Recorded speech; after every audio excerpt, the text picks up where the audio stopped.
Hey guys, I'm Jonas with PowerEquipmentMan.com, and today we're going to be going over how to install our new PTV turn signal upgrade kit on your Yamaha Drive 2.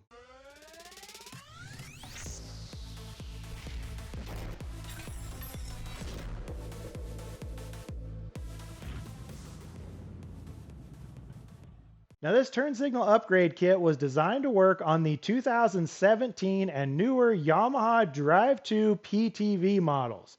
So that's going to include the PTV, the Adventure models, and the 4 and 6-seater models. Now the easiest way to know for sure if your car is a true PTV model is to just look at your dash. So you should have two different things on your dash. You should have a 3-position ignition switch. So you should have off, on, and then on with your headlights on. Now you should also have a fuel gauge with an hour meter if it's a gas cart, or if it's an electric model, then you should just have the battery gauge mounted in the dash as well. So if your cart has both of those things, then we know for sure that it is a PTV model, and it would have came from the factory with these LED head and tail lights, and this turn signal upgrade kit should work with your cart. Now this kit will work with the gas and the electric models. There is two different versions of this turn signal kit, so you just have to make sure when you're ordering it that you select whether your cart is gas or electric. So just to give you a quick rundown on what all is included in this kit. Now it does come with everything that you need to get the brake lights and turn signals working on your PTV model. Now we're going to come with our new turn signal switch assembly and the cover for the back side of that, as well as our steering column cover. This is going to hide the wires that are running down the steering column coming off of this turn signal switch. Now you've got your wiring harness that's going to make this whole kit work, along with our new LED front turn signal lights. Now we've also got new LED tail lights that are included in this kit as well. Now we do have some important information about these tail lights and the connectors for them that we're going to go over later in this video when we're actually installing these. So make sure that you guys watch this video all the way through to get that information before you place the order for this kit. Now we also have our new plunger style brake light switch. So this is something new that we just came out with. This mounts underneath of the floorboard on the bottom of your brake pedal. It's a nice, super clean way to get our brake lights working. And then we've got the hardware that's needed for that brake light switch and our zip ties to be able to secure our wiring up. And then we also have our hazard light switch for this turn signal switch. So that's everything that's included in this kit. Now let's start installing it on the cart. Now the first thing we need to do is remove our cup holder assembly from the dash. So we're going to just use a small flathead screwdriver, and we can pop this Yamaha emblem off of the dash. And then we're going to use a 3mm Allen head wrench, and we can remove the little screw that is underneath of that emblem. Now you just want to grab towards the back of this cup holder, pull up and back, and it'll come right off. Now we're ready to go ahead and install our turn signal switch onto our steering column. Now when I'm installing these, I like to mount where the top of this turn signal switch is about 1 inch or 1.5 inches from the bottom of our steering wheel. That seems to be a pretty good distance as far as reaching the turn signal lever with your hand to engage and disengage it. Now that we've got our clamps tightened down on our turn signal switch, we can go ahead and install the cover that goes on the back side of that turn signal switch, and that's going to just snap into place. Now we're going to be ready to run our wiring down the side of our steering column here. So we're going to want to go ahead and unplug the 6-pin connector that plugs into our relay control module so we can set that off to the side. And we're going to be ready to run this wiring through the rubber boot at the bottom of our steering column. So just use a pair of side cutters, and we need to just trim out a little corner of this rubber boot, just enough space for our wiring harness to run down through there. Now this boot is pretty stretchy, so we can just pull back on that to get the end of our wiring ran through there. Now, your wiring harness is going to run underneath of the steering column and over towards the center console area. So once you've got most of that wiring pulled through there, then we can go ahead and reinstall that rubber boot. So now we're ready to measure where we need to mark and cut our steering column cover. So these come longer than they need to be to fit on your steering column. So once all this is installed, we need to measure from the bottom of the turn signal switch to the top side of our dash here. So on this particular cart, we're right at about 16 1/8 inches. So we're just going to measure from the top of our column cover down and mark it at 16 1/8. And then we'll use either a bandsaw, a hacksaw, or a utility knife to cut this cover off, and then we can install it on the cart. Now we need to find a spot to mount our hazard light switch. Now this isn't a switch that you're probably going to use very often, so I kind of like to hide these back out of the way. Just mount them over here on the side of our dash. You could put it anywhere up here that you wanted to, but I just like putting them over here out of the way. So to do that, we're just going to use a 1/2 inch drill bit, and we can drill a hole right through the side of our dash here. And then when you're installing this switch, you want to remove this plastic nut, but then look at the label on the back of this switch. So it's going to tell you earth, load, and supply. So when you're installing this switch, earth is going to be our black wire. So I usually like to put the black wire up, which is where our light is on the front of this switch. So that when we install these, we know as we're putting the wires on the back that black is going to be our top wire. So we can go ahead and install this in our spot in the dash here and tighten that plastic nut down. Now we can go ahead and install the wires onto the back side of that switch. So we know black is going to be our top wire, then blue in the middle, and yellow on the bottom. Now here inside the dash, we can go ahead and reconnect that 6-pin connector that we just unplugged coming from our turn signal switch. Once that's connected, now we can go ahead and start installing our new wiring harness. Now on our wiring harness, we have the 9-pin connector that's going to plug in to that turn signal switch. So we can go ahead and connect that now. And then if you have a gas-powered cart, you're going to have a black and a red wire like this.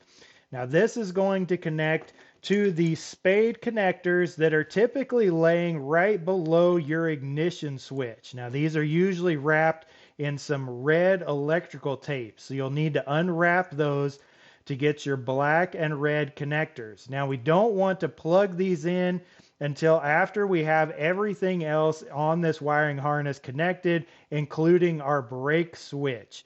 So we're going to just leave these unplugged for now, but that is where these are going to go. Now, if you have an electric cart, you're not going to have these two wires or these two. So you're going to have a wire. These two wires will be ran down the harness connected to this 4-pin connector, so that when you plug in this 4-pin, it'll be connecting that power and ground for you, so you won't have those two wires. Now to run this wiring harness, we are going to go down in between this middle section of the frame here. So we're going to start routing all of our wires there, and you'll see that we have a driver and passenger side wires labeled here. So these are going to be for your front turn signals. So we'll have our driver that will start running to the driver's side and the passenger towards the passenger side. So once you've got those two started in the right general direction, now we're going to look at this 4-pin connector. Now underneath of here, you have several 4-pin connectors, but there's only one of them. This one's right here in the middle that just has a blank cover on it. So there's wires coming into one side of the connector, but there's nothing coming out of the other side. You have other 4-pin connectors that are running to your USB ports. So they have wires coming in one side and out the other side. Those are not the ones that we want. If you plug into one of these, it will instantly ruin this control box. So do not plug into one of these connectors that has wires coming out of both sides of it. We need the connector that only has wires coming in one side, nothing out the other. So we have to unplug that cover and remove it, discard it. We do not need this anymore. Now we can go ahead and plug in our new wiring harness. To remove this cover, you must first depress the tab on the top of the connector before pulling the connector apart. Now the only set of wires that we should have left are the ones that are labeled for our brake light. So we can go ahead and route those down the center of the cart. Now to route these, we're going to follow right alongside this factory wiring harness. It goes down in behind a shield on the front of the cart, just a thin plastic shield that's covering this harness up. And we want to pull back on that shield a little bit so that we can run those brake wires right next to that factory wiring harness, and then we'll be ready to run them over into our pedal area. Now we're ready to go ahead and install our new brake light switch. Now the first thing we need to do is get this floor mat pulled back out of the way so that we can get to our access cover. Now the easiest way to remove these push pins is just like a body clip removal tool like this, or a flathead screwdriver. And we just need to remove the plastic push pins on this driver's side just so that we can fold this floor mat over to the passenger side. We don't need to actually completely remove the floor mat from the cart. So just get those pulled out of the way just so that we can fold that over there. And then when you're removing this access cover, you want to make sure that this back corner of the cover doesn't hit your body and scratch your body up. So I usually like to put my hand over top of that, and you just kind of have to wiggle and hold it just right to get that cover to slide back out of our way. Now with that cover off, we need to first remove the pin that's holding our brake cable onto the bottom of the brake pedal. Now there's a little retainer clip on one side that we can just pull off just like that. And then we're going to apply some forward pressure on this brake rod so that we can slide that pin out of place. So we're going to just push forward, slide that pin over, remove the old pin just like that. Now in your kit, it's going to include a couple of different parts, and the only parts that we actually need are going to be this nylock nut, one of our plastic spacers, and the new longer brake rod. So this is going to actually extend over so that it gives us a spot to hook that plunger style brake switch to. So we just have one of our plastic spacers here that we're going to slide on. And I'd like to actually reuse that clip that we just removed from our factory brake pin. So if we have that clip in the middle of this rod, you'll see there's a hole, and we can install that clip so that the flat side of the clip is going to be up against our plastic bushing. So you'll just slide that plastic bushing on there until it's up tight against the edge of that clip, just like that. Now we're ready to slide this back into the brake pedal, and then we've got our nylock nut that's going to be going on this side. So we'll put a little forward pressure on that brake rod again and try to slide that new pin into place, install our new nut on there, and then we need to use a 8mm wrench and a 13mm wrench to hold that rod. You'll see the rod has a little slotted spot for a wrench on this side, and then we can put our wrench on the other side and go ahead and tighten that nut down.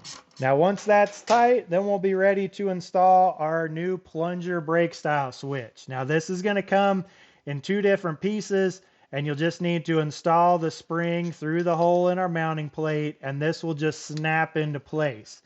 Now we've got a hole here that we're going to be mounting using the bolt and lock nut that's included with your kit. So we can go ahead and just install the bolt through that hole, and then we'll be mounting it from the outside onto that pedal box assembly. Now we can go ahead and use a set of 10mm wrenches to tighten that bolt down. Now once that's installed, we can go ahead and hook that spring around our new brake pin. Now these are adjustable so that you can turn this plastic nut on that plunger brake switch, and you can either tighten or loosen that nut, and that'll move that brake switch either forwards or backwards to put tension on the spring. So basically we want to twist that nut to where that spring just gets some tension on it. It's not tight where it's actually pulling out on that plunger at all, but it's tight enough that as soon as your brake is activated, it's gonna pull the plunger out and make our brake lights come on.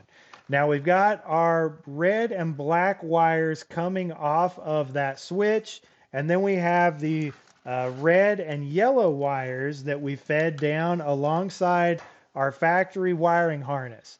Now there's only one way that these wires can get connected, and that is red to yellow and black to red. I know some people may think that that's not right, plugging a black wire into a red wire, but this is just a switch. All it is power in and power back out. So you're not going to ground anything out. You're not going to catch your cart on fire. We're literally just connecting a switch. So red to yellow, black to red is the only way that those can get plugged in. Once we've got them plugged in, we can just lay those wires, kind of tuck them down alongside of that factory wiring harness, and then use some of the zip ties that are provided in that kit to secure that wiring up and out of the way. And then we can go ahead and reinstall our access cover and put our floor mat back in place. Now we're ready to go ahead and install our new front turn signal lights. Now to remove our lens here where our turn signal needs to go, we're just going to use a short Phillips head screwdriver. Now these lens have two screws coming in from the back side of them that are a Phillips head screw, and we just need to remove those two screws so that we can remove the lens from the housing. So it's just a little short Phillips head screw. There's one on the bottom, and then there's one up towards the top as well. So once those screws are out, then you should be able to just pull this lens off just like that. Now on our turn signal lights, they are side specific. You have a right and a left. Now the light is easiest to install on the back side of that lens first. They kind of slide down over top of these little studs sticking out of the back of the lens. So it's ready to go back in now. And we have a hole here in our housing that just has a foam cover over the back of that hole. So we need to actually remove that foam cover first from the back side of the hole, and then we're going to feed our connector in through that hole and slide that lens with the light back into place. And once we've got that back in there, then we can just go ahead and reinstall those screws just like how we removed them. Now that we've got this new light installed in the housing, we can go ahead and connect the wires coming off the back of this light to our wiring harness that we installed earlier. Once we've got that done, then we'll go ahead and repeat this on the other side. Now, as I mentioned earlier, this kit does come with new LED tail lights to replace the halogen tail lights that come in these carts from the factory. Now, the reason that we have to replace these tail lights is that we found that with the halogen tail lights on the back and our LED lights on the front, that could cause issues with our relay control box on the turn signal switch. So a halogen light draws a different amount of power than what an LED light does. So we need to replace this with an LED so that we have LEDs on the front and the rear. So you have to replace these tail lights when you're installing this kit. Before you ever use it the first time, you need to replace your tail lights. Now, on these tail lights, we know over the years Yamaha has used at least 2 or 3 different versions of these tail lights. Now, from what we found, most tail lights just come with a 3-pin connector, exactly like what is on the back of these tail lights that we're sending you with this kit. So before you order this kit, it's best to go ahead and verify that your tail lights have a connector on them that's going to work with these lights. It's really pretty easy to get these out. Just use a flathead screwdriver and you work in kind of beside that tail light and just pry it out just like that. Now, as I said, it should just have a connector. Some of them had a connector that just plugged right into the back of the light, just like this. And that's going to plug right in to the back of our new light. Just like that. You plug it into the light and then reinstall this new light back in the housing. Now this is another version of a tail light that Yamaha has used. So if you see, it has 3 wires that just go right into the back of the light and no way to disconnect them because the connector is actually 6 or 8 inches away from that light. So this would be inside of your fender. So we'd have people pull their light out and say, well, there's no connector. I can't unplug the light. Well, it's because you need to pull farther. You need to get this connector out, and it would just be this plugged into here. So all you got to do is unplug right there, and you have the correct connector to go into our new lights. Now, if for some reason your cart doesn't have that, if you don't have a 3-pin connector that looks just like that, we can send you a pigtail wiring kit. That's what we call these, and they basically just come with a connector just like that that's going to plug into the back of our new light and some short wires and a couple of heat shrink butt style connectors. So that way you can just cut your wires and connect new wires on there and have the correct connector. Now we will give you one of these kits for free, no charge, if you just tell us that you need one. So if you check your tail lights before you order your kit to figure out for sure what connector you have, if you need that pigtail connector kit, just tell us when you place the order. You can either leave a note at checkout or you can email us, say, hey, I just placed an order. I need that pigtail connector or tail light connector kit to make it work with my cart. We can throw these in with your order, no charge, no problem. If you already ordered the kit and you're just now figuring out that your connectors aren't going to work and you need that kit, we'll still give it to you for free, but you're going to have to pay the shipping to get it. So just let us know that you need one. We'll get it to you. So once you've got the right connector and you can just plug in these new LED tail lights, then just pop this right back into your housing, just applying some firm pressure all the way around, and they will pop in there, and then you can go ahead and repeat that on the other side. Now that we've made all of our other connections, we can go ahead and plug in our power and ground wires. So you're just going to connect black to black and red to red. Now, once you've got all the parts of that light kit installed, you want to go ahead and test out your turn signals, brake lights, and your hazard lights just to make sure that everything is working correctly. Once you've got all that done, you can go ahead and use the zip ties that are provided in the kit to tie up your wiring harness along the front of the cart, under the dash, and around your pedal assembly, and then reinstall the dash and your access cover over the pedals and your floor mat. Now I want to go over a little bit about the operation of these turn signals. Now this kit has a built-in self-canceling turn signal switch. So when your turn signal gets engaged, it doesn't beep at you and there's nothing on the turn signal switch that flashes at you.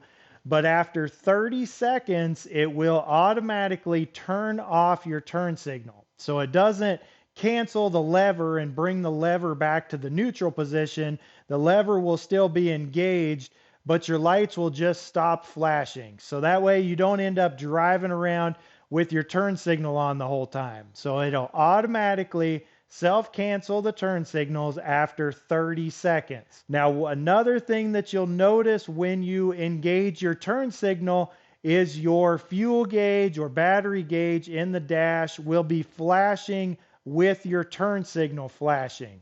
So engage your turn signal switch for the driver's side and you'll see the battery gauge or the fuel gauge flashing towards the driver's side. That's just something that Yamaha did to try to help catch your attention and help remind you that that turn signal switch is turned on.